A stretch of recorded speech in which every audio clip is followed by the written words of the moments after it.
agree. I mean, I think the guys prior to 1980 deserve a little something because you're right. They paved the way. They paved the way. Yeah, I mean, I don't want to get on my stump speech here, but they were the pioneers. They were the trailblazers of their time. And again, I think it's great that Jason Bay of the New York Mets gets $65 million for 5 years. But the reason why Jason Bay and Ryan Howard and A-Rod and Matt Halliday are allowed to command those type of salaries is because very early on in the existence of the Players Union, they banded together and they sat out and they lost money. I mean, how many of us remember, I'm a huge New York Met fan, how many of us remember Richie Hebner, who used to dig graves? He was a grave digger in the off-season. My favorite player, by the way. Is that right, so really? You know, yeah. I grew up a Pirate fan, and the lefty Richie Hebner was always my favorite player. Oh, didn't know that. Okay, thank you. But yeah, most of these guys today, they don't need to work. And Steve Grilly of Baldwinsville, New York, whose son is the talented pitcher for the Cleveland Indians, Jason, Steve used to drive a UPS truck in the off-season. Now, do you think you'll ever see A-Rod driving a UPS truck? Probably not. No. And again, how much money are we talking about? We're really not talking about an enormous amount of money. In the grand economy of baseball, which is a $6.3 billion industry, the average player makes $3.29 million a year, and the 25th man, the person who rides the pine, is making $425,000. If these men were only given the life annuities that the veterans of the Negro Leagues and the pre-1947 players were given, we're talking $10,000 a year for life, $8.72 million a year. That is a drop in the bucket in the grand economy of baseball. Do you think it'll ever happen? I'm hedging my bets, Roger, to tell you the God's honest truth. I think the life annuities will probably be profit to them, but as for being retroactively restored back into pension coverage, if I was a betting man, I'd probably say no. They're not going to do that. Who would have the final say in this? Would this be Bud Selig? It's a decision between Bud Selig and his opposite number at the Players Union, Michael Weiner, because this issue can only be resolved in collective bargaining. And the contract for the players is up in December 2011, so the contract negotiations for the next CBA will probably commence in spring training of 2011. And if the commissioner, who has indicated he wants to reward these men as a result of their service contributions with something, if the commissioner and Mr. Weiner come to a handshake agreement, I couldn't be more pleased. How many of these former players going back prior to 1980, and Douglas Gladstone is with us, A Bitter Cup of Coffee is a great read. How many of those former players have sent you off a little email after reading your book? Roger, not to get histrionical or melodramatic here, but I get emails or calls from the players and or their wives and their widows.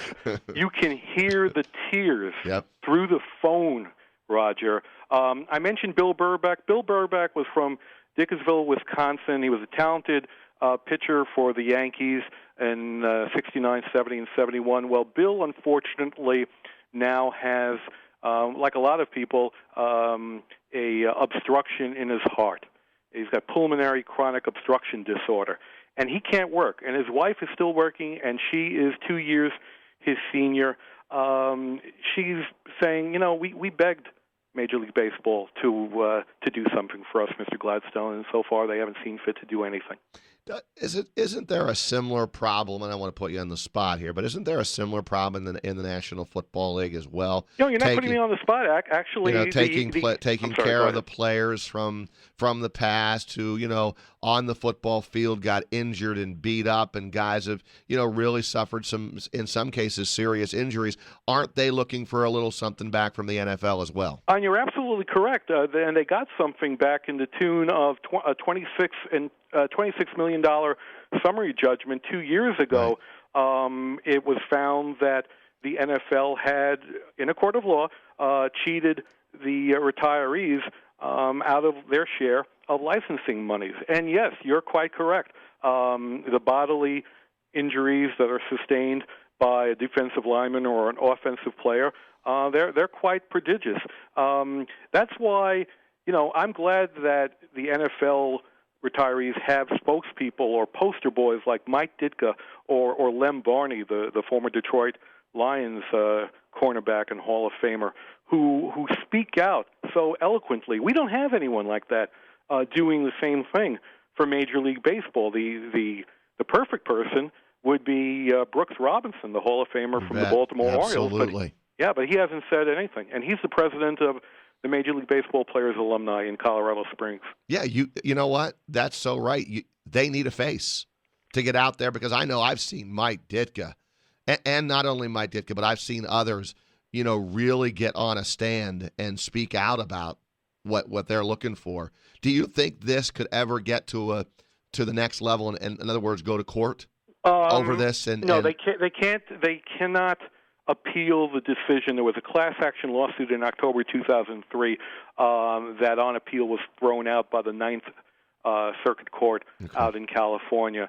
Again, their legal rights, Major League Baseball and the Players Union don't have to do anything for them. We're appealing to them. We're making the case that morally their position is sort of indefensible. Well, Douglas, I hope it works out. I think you bring up an excellent point, and it sounds like a really great read, and a little controversy thrown in, which is always a good thing when it comes to getting people to go out and purchase a book and read it. So I wish you great success and great storytelling here on Big Board Sports this morning. Well, Rodger, thank you very much. I greatly appreciate, again, the opportunity to come on the show, and hopefully if you and your listeners have learned anything about the issue, that'll spur them to learn more about it. That's all I wanted. Sounds great. Thanks a lot, Douglas. I appreciate it. Thank you, Rodger. Bye That's now. Douglas J. Gladstone's A Bitter Cup of Coffee, and he's right.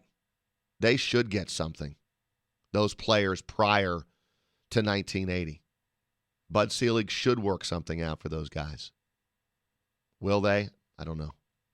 They should. I mean, prior to that year, ball players had to have 4 years service credit to earn the benefits. Since 1980, however, all they needed is 1 day of service credit for health insurance and 43 days of service credit for a pension. Not exactly fair way of doing business, and hopefully Bud Selig realizes that.